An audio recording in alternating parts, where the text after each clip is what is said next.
I am really excited about the next thing I'm about to show you. Enough said. Now, I got this for my birthday, which was on Wednesday. So if you want to say happy birthday to me, too late. I've already had them. But go ahead anyway, because it's always nice. This version of Sherlock, I think, is fantastic. The only reason I didn't buy it at the time is because they only did season 1 and 2. This is actually 1, 2, and 3 put together. No, I haven't opened this yet, so I don't actually know what it looks like. So, right. So, season 1, featuring Sherlock and Dr. Watson. Back says, the world's famous detective has emerged from the fog. This is the Sherlock for the new generation. Season 2.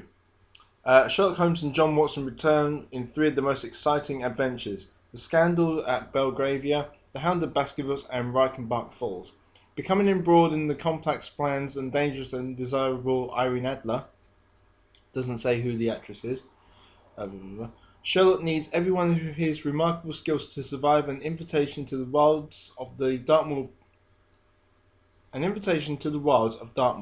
brings out terrified heroes face to face with the supernatural. Meanwhile, Moriarty, still out there in the shadows, is determined to bring Sherlock down whatever the cost.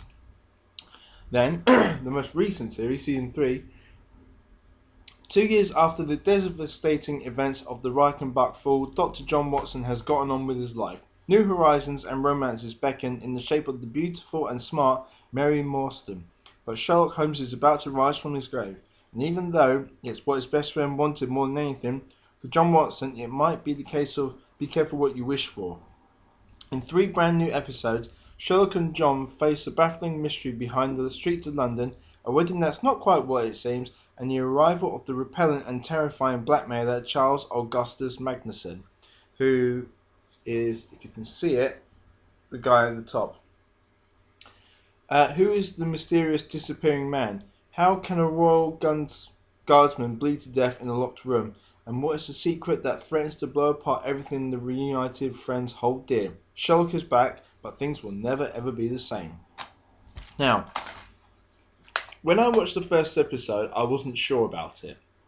It was only until I got halfway through it when Sherlock actually started to come out and actually do what he does that I actually became kind of captivated. And then I started watching all the other. I missed one episode. For the life of me, I can't remember what one it is, but I think this version of Sherlock is brilliant. I used to like the old Jeremy Brent one when it was on telly when I was unemployed at one point and there was nothing decent, and I just happened to catch it, and I thought it was great. But in this version, I love the fact that it's almost like Sherlock's brain is pretty much just like a supercomputer when you think about it.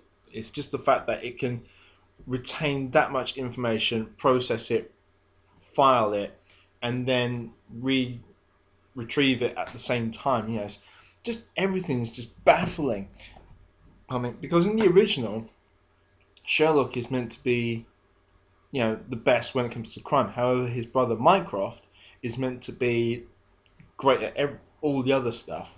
But in this, it's never portrayed at that point. It shows you that those two get along on some level, but not completely. Like for instance, in the very last episode of season 3, there's a scene where Sherlock and Mycroft are at their parents' house for, I think it's like Christmas or something, and they're both having a fag outside, and they're chatting away, and suddenly, I think it's Sherlock's mum, I think it's their mum actually, comes to the door and says, "Oh, you smoke?" And then they both just literally just 180, fags behind their back, like, "No," and you can see this little trail of smoke popping off, and I think that's the thing I like about it. It's almost like a childlike relationship between those two.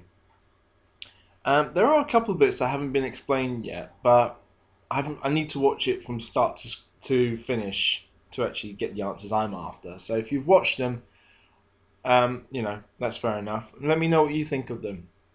Now, hopefully, they're going to continue on with the series because there's only there's 6 discs here, so I'm assuming that there's 9 episodes. Actually, I'll look at this. 261 minutes, so that's what, 6, 12, 18, 24. It's about, no, it's 3 episodes in there.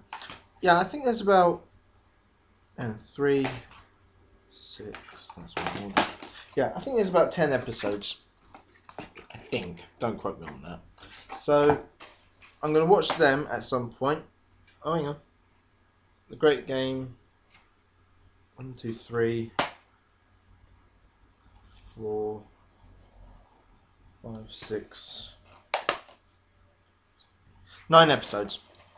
And then obviously all the extras, etc. So this is going to be a nice little thing to watch. I am so looking forward to watching that when I get a chance, which is hopefully going to be next week. So I'm going to come back in a bit and I'm going to do a different review actually. It's not of something that I've done before. So see you in a bit.